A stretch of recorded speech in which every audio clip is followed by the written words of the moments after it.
Estate planning is ultimately leaving instructions behind. If I don't have instructions left behind, who's going to take care of my loved ones if I end up in a not so good situation? Having the conversations first before leaving those instructions behind is actually very important.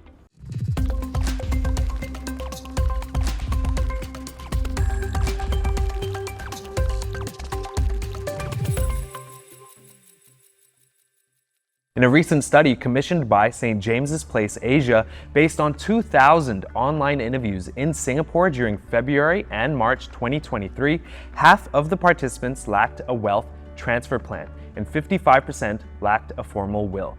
Join us as we explore estate planning with Winshern Ho, wealth manager from Phillip Securities. Hi, Winshern, welcome to the show. Thank you so much for having me. I'm great today. Thank you. Okay, fantastic. So let's begin. Today we're discussing estate planning. Can you explain to me in simple terms, what is estate planning all about?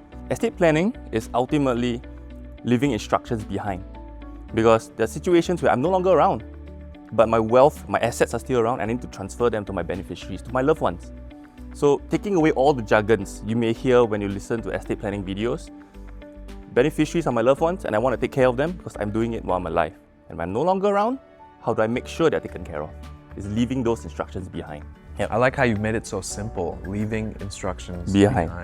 How can I kickstart my estate planning? Are there any legal documents I should have in place now, even if I don't have significant assets? First things first, do more research. The Singapore government has done a great job. There's a website called mylegacy.life.gov.sg. You can just do a quick Google on it. It gives you so much information for end-of-life planning and in the event where death happens. There's so much information. But the very first step we can take is actually going to do our LPA, Lasting Power Attorney. There's another website by the Ministry of Social and Family. It's called the Office of Public Guardian. Log in simply using your SingPass.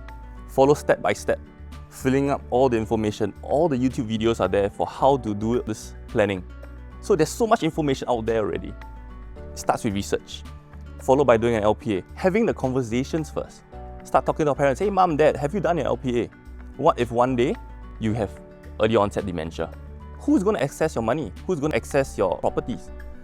Because we need to make sure that you're taken care of.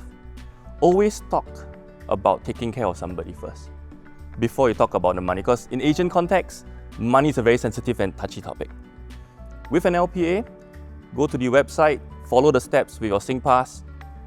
You will need to see a doctor or a lawyer or psychiatrist to certify the document, to make sure that you're okay, you're of a sound mind and you can make decisions today on who you're appointing. Don't stop with just having one person to take your instructions. Have a backup. Sometimes our family members could be busy with their life. They could be not in Singapore, because nowadays with globalization, you could be working overseas for a while. And if for whatever unfortunate event, you are not well during that time, who's going to be the one taking care of your finances? There are also options where you can find a corporate trustee.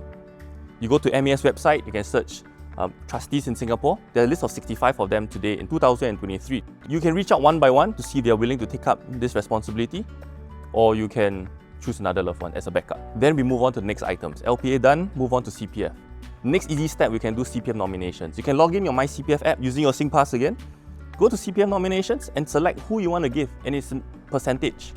So the next few months, next few years, you're still making an income. Your CPF grows, your interest grows. The instruction still stays. So you can nominate maybe my mum 90%, my wife 10%, maybe. Or maybe my sibling 50-50, depending on your situation. And you can always change it. It takes less than 10 minutes to be done. Followed by your insurance policies. Most of the time, you will have encountered an insurance agent or financial advisor recommending you a policy or two. Those insurance policies, you can do a nomination. And that can also ease the estate planning process. Followed by your bank accounts. Most of the times in Asia, we have multiple bank accounts. Be clear on what the accounts are and where they are. And if anything were to happen, who can access the account again? Because it's a crime if you're not the account holder and you go to ATM machine and withdraw money. Because everything is captured on CCTV. So be careful of that. Then you move on to the things that are harder to distribute. Your watches, your cars, your painting, your collectibles, your memorabilia, your photos. Then we move on to property. So estate planning covers everything in one's life. Anything that's in your name, anything that you own. The easiest legal document, start with LPA. Okay, I guess the natural next question then is there a right time to start thinking about estate planning? Absolutely. The right time is actually now. because we have so many things going on in life. We've got our mortgages, our work, our careers, our family. And if I don't have instructions left behind, who's going to take care of my loved ones if I end up in a not so good situation? Every day we leave the house thinking that we're going to live forever, assuming that we can get home tonight. But accidents do happen. So regardless if you're fresh out of school, it will not be the top priority that what you want to do, but it should be within the conversations that you have with your family. You can start talking to your parents first. Hey mom, dad, have you done your LPA? Since the government is supporting it, there's so much information out there on YouTube, on the government websites. Have that conversation with your parents first, because they are my responsibility. And how can I make sure that they are taken care of if something happens to them? Yeah, I believe that at any age it would sort of reduce complications, right? Yes. So another point where it really helps, where you start thinking about it, it's at different life junctures, different life milestones. Purchasing a new car, purchasing a new house, starting a family. These will help you have different reflection points in life. Now you've got new responsibilities, you've got new commitments, new financial burdens, you may say. And how do you take care of these when they're no longer around? Yeah, I like that word, responsibilities. Yeah. Okay, and you can be responsible at any age. Exactly. Okay. With inflation so high, with cost of living keep increasing over time, responsibilities only increase. And how do we make sure we play our part in the household? I think that's the start of when do we start estate planning. What happens if we neglect to plan for it? What are the outcomes we might face? In Singapore, we're quite fortunate. If anything happens to me, nobody come and snatch my property. Nobody's going to snatch my jewelry from my house, because we live in a civil society. There's a law stating that if you don't have a decision, the government will decide for you. In general, there's something called the Intestate Succession Act. It's an order by the courts where they can impose on you to give instructions to your loved ones on what to do next and how to distribute your wealth. It may not be in your favor, especially if you have elderly parents, because the courts will decide a lump sum payment to them. And now with scams so abundant out there, I worry for my mom sometimes that this call Jace is going to take, who's the one behind it? So there are ways to do in estate planning to delay the payments and distribute monthly your estate to your loved ones. And this works very well for young children, because when I was 21, I wasn't very wise with my money. 25, maybe a bit better. 30, more or less things have settled in.